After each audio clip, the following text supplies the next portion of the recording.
सबसे बड़ी बात बता रहा हूँ आपको, शायद बहुत कम लोग जानते होंगे, यहाँ 15 साल पहले एक 2D इको मशीन आई थी जो दिल की धमनियों की जांच करती है, अंदर से चित्र लेती है, तरंगों की जांच करती है, दिल कैसा काम कर रहा है।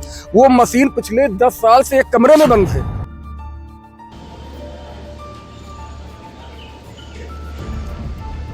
प्राइवेट भी तो है ना भाई। ऐसा है कि एक मिनट, हम why we are dependent on the government hospital only, we are dependent on the government hospital only. तो अभी फिलहाल अगर मुझे अगर अटैक पड़ता है तो मुझे अभी अचानक डॉक्टर की आवश्यकता है, तो मुझे कहाँ जाना पड़ेगा? मैं भागूंगा तो इमरजेंसी ही, अब वहाँ कार्डियोलॉजिस्ट नहीं रहता है। हार्ट की तो बात छोड़ दीजिए, अगर कोई हार्ट का मरीज यहाँ आ भी जाए तो उसे आनन फानन रेफर किया जाता है, और वो व्यक्ति कहाँ लारी में जाएगा। अगर जिसकी बहुत पहुँच होगी, अगर उसकी पहुँच नहीं है तो वो व्यक्ति क्या है, मर जाएगा। मैं दावे के साथ कह सकता हूं कि आप लेके जाइए, अगर आपके पर्चे में 7 दवाएं लिखी हैं तो मुश्किल से आपको 1 से 2 दवा मिलेंगी बस। उत्तर प्रदेश के बाराबंकी जिले में एक सबसे बड़ी समस्या है कि यहाँ पर कोई कार्डियोलॉजिस्ट यानी कि हृदय रोग विशेषज्ञ नहीं है। और आज भारतीय जनता पार्टी के कार्यालय पर भारतीय जनता पार्टी के एक वरिष्ठ नेता, राष्ट्रीय महामंत्री यहाँ पर पहुंचे थे। उनसे जब पत्रकारों ने इस पर सवाल किया तो उन्होंने कुछ ऐसे जवाब दिए जिसके बाद कहीं ना कहीं बाराबंकी निवासी लोगों की हृदय की आस टूट गई है। ये बात अलग है कि पहले ही उनका हृदय का इलाज यहाँ पर नहीं संभव हो पा रहा था। तो कुछ हमारे पास यहाँ जिले के वरिष्ठ पत्रकार खड़े हैं, उनसे चर्चा करेंगे, समसामयिक चर्चा होगी। श्रुतिमान शुक्ला हमारे साथ हैं, जितेंद्र मौर्य जी हैं, सतीश जी हैं और हमारे सहयोगी राहुल त्रिपाठी जी हैं। तो सबसे पहले श्रुतिमान जी से बात करते हैं। कई दिन आपने बाराबंकी के कार्डियोलॉजिस्ट के विषय में चर्चा रखी, नेताजी ने जवाब दिया प्राइवेट में जाइए, कैसे देखते हैं?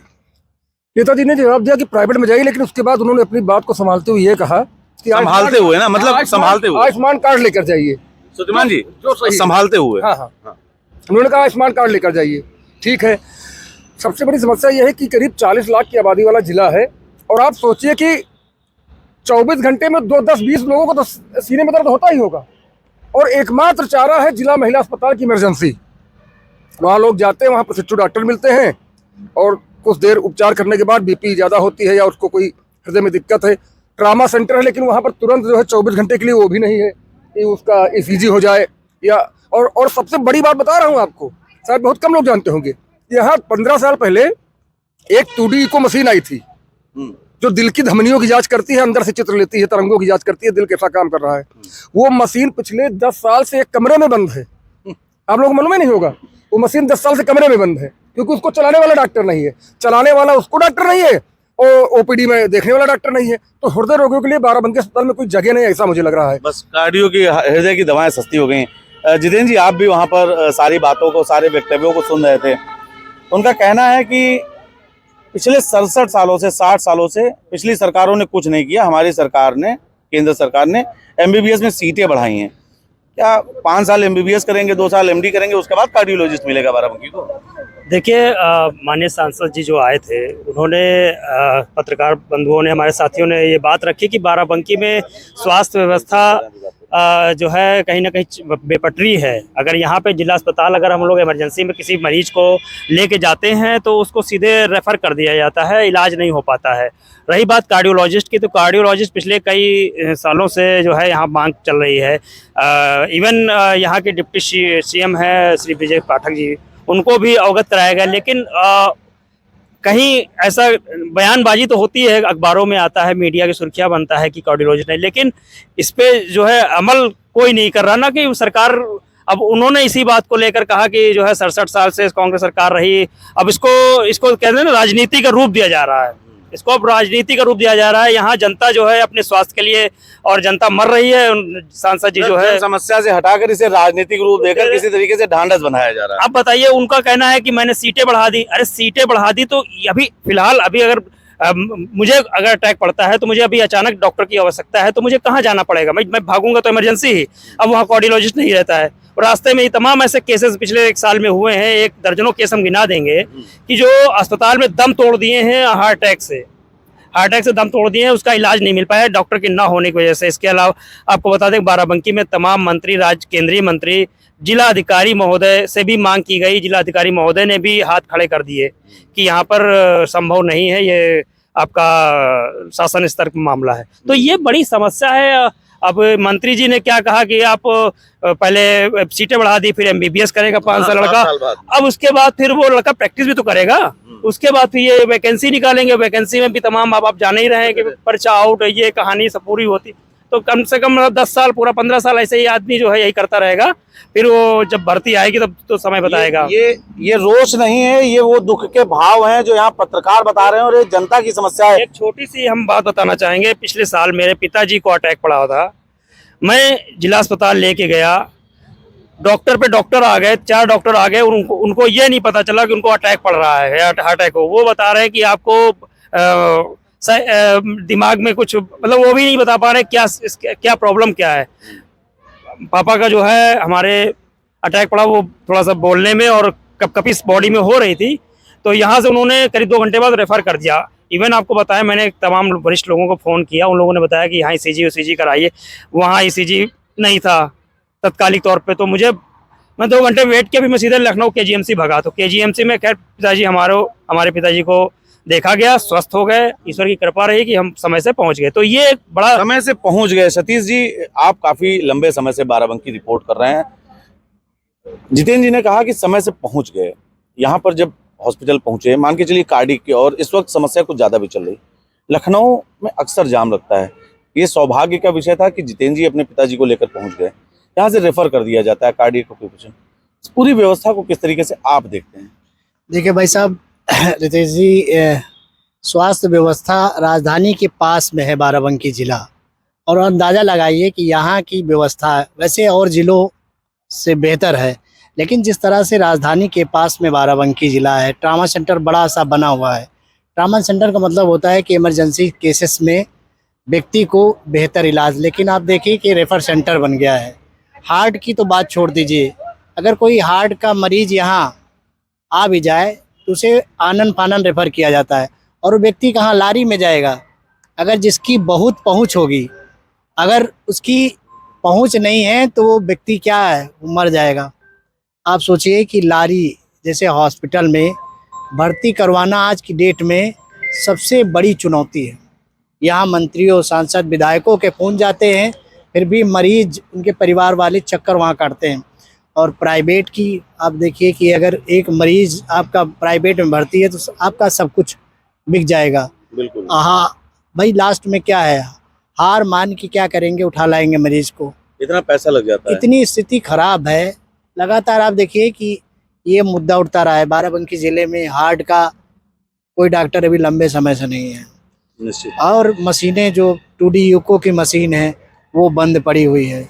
व्यवस्थाएं देख रहे हैं, मेला लगता है। ज़िले में स्वास्थ्य व्यवस्था कैसी है? अभी जो नए डीएम साहब आए हैं, उन्होंने एक अभियान चला रखा है, CSC पे जा रहे हैं, निरीक्षण कर रहे हैं। आप देखिए एक्सपायरी दवाइयाँ मिल रही, चाबी लेकर डीएम खुद जा रहे हैं, और मौके पे जा रहे हैं। लोगों ने एक सरकारी सिस्टम को बड़ा वो कर रखा है। स्वास्थ्य विभाग में आपको बता दें, तमाम ऐसे डॉक्टर हैं जो जाते ही नहीं और उनकी सैलरी निकल जाती है। कैसे संभव है आप बताइए? अगर हेल्थ विभाग के बड़े लोग इन्वॉल्व नहीं हैं तो ये कैसे हो सकता है? आप बताइए। वही हॉस्पिटल है जहाँ डिप्टी CM साहब लाइन में लग के पर्चा बनवाते हैं, पानी पीते हैं, व्यवस्थाएं औचक निरीक्षण करते, कुछ भी नहीं होता है। परिणाम कुछ नहीं है, परिणाम कुछ निकल रहा है। हम पब्लिक की क्या बात होगी? बिल्कुल सही बात है। हमारा तो सवाल डिप्टी CM साहब से, उनके साथ साथ आप देखिए कोई भी आता है, ये सवाल हर पत्रकार कहीं ना कहीं उठाता है, उसके बाद कुछ नतीजा निकलता है। लोग पलड़ा झाड़ते हैं कि जितनी जल्दी हो सके यहाँ से भाग लो। जैसे आप सवाल बयानों में डिप्टी CM ने तो ये भी कहा कि हम सैलरी देने के तैयार हैं, आप डॉक्टर ले आइए। मतलब अब हम लोग, आप सोचिए कि क्या जिम्मेदाराना क्या स्थिति है। और अभी आपके राष्ट्रीय महामंत्री आए हुए थे, हम लोगों सभी ने सवाल किया, सवाल करने के उनके पास जवाब नहीं है। जवाब क्या है कि भाई आपको बीमारी नहीं, आप योगा करिए।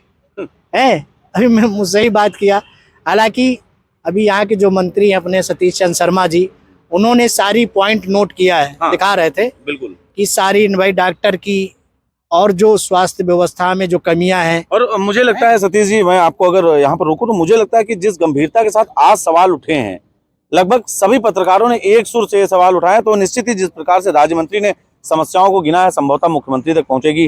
राहुल, आप हमारे साथ हैं। एक अभी सतीश जी ने भी बात की कि जो यहाँ पर आए थे राष्ट्रीय महामंत्री, राज्यसभा सांसद, उन्होंने ये कहा कि आयुष्मान कार्ड की व्यवस्था अच्छी, प्राइवेट में दिखा लीजिए। एक मध्यम वर्गीय परिवार, महंगाई इतनी ज़्यादा, उसके बीच में अगर वो जाता है, मान के चलिए सबके पास आयुष्मान कार्ड नहीं, क्योंकि उसके लिए भी एक कैपिंग लगी हुई है, कैसे देखते हैं इसको? सबसे पहले तो हम ये बताना चाहेंगे कि मंत्री जी ने एक बात रखी थी कि देश में कितने आयुष्मान कार्ड उन्होंने दे रखे हैं। मैं अपनी बात छोड़ देता हूं, किसी आम आदमी से आप निकलते हुए पूछ लीजिए, अगर 500 में एक आदमी आपको मिल जाता है जो आयुष्मान कार्ड धारक, वो भी एक सौभाग्य की बात होगी। दूसरी बात ये है कि जिला अस्पताल में कौन आता है इलाज कराने? क्या वो सभी लोग आयुष्मान कार्ड धारक हैं? नहीं होते हैं, 10% से अधिक नहीं होते हैं। इन्होंने ये बात कही कि आप प्राइवेट में इलाज करा लीजिए। आप ये बताइए कि आपकी व्यवस्था इतनी ख़राब हो चुकी है कि किसी निजी डॉक्टर के यहाँ अगर आप इलाज कराने मान लीजिए चले भी जाते हैं, तो वो पहले आपको कहेगा दवा भी मेरे यहाँ से लीजिए, फिर वो आपसे कहेगा जब इसकी जाँच कराइए वो भी मेरी कहीं जगह से कराइए, वरना वो इलाज नहीं करेगा। आम आदमी जिसकी जेब में 100 रुपये का नोट आने अभी मुसीबत हो चुकी है, वो कैसे 500 रुपये और 1000 रुपये के डॉक्टर के पास जाके इलाज कराएगा? मान लीजिए वो कैसे कर्जा वर्जा लेके जाता भी है, तो उसके बाद 5000 रुपये की दवा लिख दी जाती है। आप जन औषधि केंद्र की बात कर रहे हैं कि आपने इतने केंद्र खोल रखे हैं, मैं चाहे दावे के साथ कह सकता हूं कि आप लेके जाइए, अगर आपके पर्चे में 7 दवाएं लिखी हैं तो मुश्किल से आपको 1 से 2 दवा मिलेंगी बस। ये बाकी की दवाएं जाती कहाँ हैं? और अगर नहीं आ रही हैं तो जिनको टेंडर आपने दे रखा है उन लोगों से सवाल क्यों नहीं होता? आखिर वो आपके कितने सगे हो गए हैं कि वो आपके साथ गलत काम भी कर रहे हैं, आपकी दवाओं की सप्लाई सही तरीके से नहीं दे पा रहे हैं, या फिर सप्लाई आ रही है और आप उसको पीछे से मार्केट में निकाल रहे हैं। आप जिला अस्पताल के अंदर जाइए, जो डॉक्टर दवा लिख रहे हैं मरीजों को, वो अस्पताल के अंदर उपलब्ध हो रही हैं, ऐसा उनका कहना। ठीक है, अच्छी बात है। आप जब कभी गौर कीजिएगा कि उसमें 6 दवाएं लिखी होंगी, तो वो 4 दवाइयाँ 3 दवाइयाँ काउंटर से चुपचाप निकाल के दे देता है, ये भी नहीं बताता कि इसमें से कौन सी दवा है और कौन सी दवा नहीं है। ज़्यादातर लोग बुजुर्ग हैं या कम पढ़े लिखे जो लोग हैं, उनको नहीं जानकारी हो पाती, वो उसी को लेकर चल देते हैं। लेकिन जिस दवा में जो पर्चे की दवा होती है, जो पर्चा दिया जाता है, उसको वो जमा कर लेते हैं और कागज पे एंट्री होती है कि ये 6 दवाएं हमने दे दिया। तो ये जो दवाएं बच गई, निकाली गई, वो कहाँ जा रही हैं? कितनी तो जगह देखा गया। सही बात है, बड़ा सवाल है। शोभित हमारे साथ हैं, आपने पूरे वक्तव्य को सुना। नेताजी आए थे, जन औषधि केंद्र का व्याख्यान कर रहे थे। मध्यम वर्गीय परिवार और ऐसा परिवार जिसके ऊपर मान के चलिए ईश्वर न करे किसी के साथ ऐसी दुर्घटना घटे, क्योंकि इस वक्त कार्डियक के केस बहुत ज्यादा देखे जा रहे हैं। क्या व्यवस्थाएं सुचारू रूप से हैं बाराबंकी में? कार्डियक की जिस तरीके से जरूरत है, उस पर नेताजी का ये बयान किस तरीके से देखते हैं आप? असल में इस तरह की बयानबाजी को तो मैं बिल्कुल सिर से नकारता हूँ। और ये एकमात्र नेता नहीं है, इससे पूर्व में जितने नेता रहे हैं और जिनसे भी ये प्रश्न किया गया है, सभी ने अपनी कोई ना कोई बयानबाजी देकर अपने बस किनारा किया पत्रकारों से, और इस पर कोई भी अभी तक कोई स्थिर फैसला नहीं हो पाया, ना कोई चिकित्सक तैनात हो पाया। लेकिन हम सरकार की थोड़ा तारीफ भी करते हैं। कारण क्या है कि पूर्ववर्ती सरकारों में ने इतना कुछ खराब कर रखा था कि इनको सही करने में बहुत समय लग रहा है।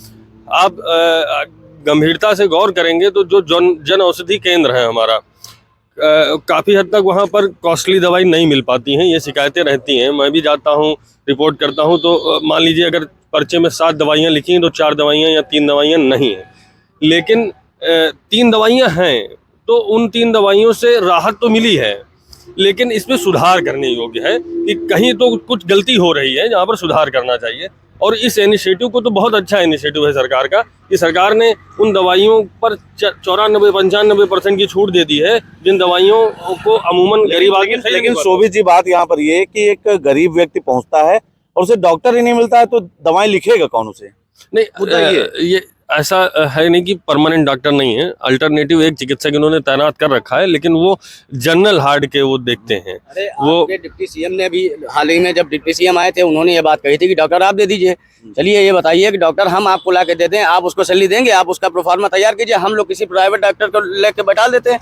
एक जिला अस्पताल में डॉक्टर की जरूरत है, हम कहते हैं आप ओपीडी चालू कर दिए, हफ्ते में 2 दिन की कर दीजिए। ओपीडी चालू बहुत बड़ा विषय है ये, बड़ा कम से कम आदमी को जानकारी तो हो कि मैं हृदय रोग से। और मानवता के दृष्टिकोण से जो मुझे लगता है, जैसे आप लोगों से, कि अगर जिले के तमाम और चिकित्सक हैं, लखनऊ के चिकित्सक, अगर उनसे अनुरोध कर लिया जाए कि हमारे साथ ऐसी समस्या, 2 दिन की ओपीडी हमारी संभाल लीजिए, और मुझे लगता है कि मानवता के कार्य के लिए डॉक्टर मानवता भगवान का दूसरा रूप होते हैं। इतने तरीके हैं काम करने के कि अगर आप चाहेंगे तो आप कई तरीकों से काम कर सकते हैं। हफ्ते में 7 दिन होते हैं, 1 दिन अस्पताल की ओपीडी बंद होती है, 6 दिन खुली रहती है। 6 दिन 6 डॉक्टर बैठ सकते हैं अलग अलग, और वो 6 डॉक्टरों को आप किसी भी तरीके से उपलब्ध करा दिया लाभ उनको बहुत बड़ी बात है। मानवता के दृष्टिकोण से यहाँ पर सरकार अगर चाहे तो एक बड़ा प्रबंधन कर सकती है। और इस पूरे विषय पर हमने जिले के उन तमाम पत्रकारों से चर्चा की जो लगातार ऐसे विषयों पर एक्टिव रहकर पत्रकारिता करते हैं, लोगों को समस्याएं पहुंचाते हैं। लेकिन कुल मिलाकर जिन भी पत्रकार बंधुओं से हमने बात की, उनका साफ तौर पर कहना है कि यहाँ पर जिस प्रकार से आज भाजपा नेता ने बयान दिया, ये बयान जनता की भावना को निश्चित ही ठेस पहुंचाता है। क्योंकि हर कोई आयुष्मान कार्ड से आच्छादित नहीं है, हर किसी के पास पैसा नहीं है, हर किसी के पास व्यवस्था नहीं है। तो ऐसे में दिक्कतें हो रही हैं और ये दिक्कत आज 2 महीने, 3 महीने, 4 महीने से नहीं बल्कि पिछले कई सालों से लगातार हो रही हैं। कैमरा सहयोगी शशांक के साथ मैं नितेश मिश्रा।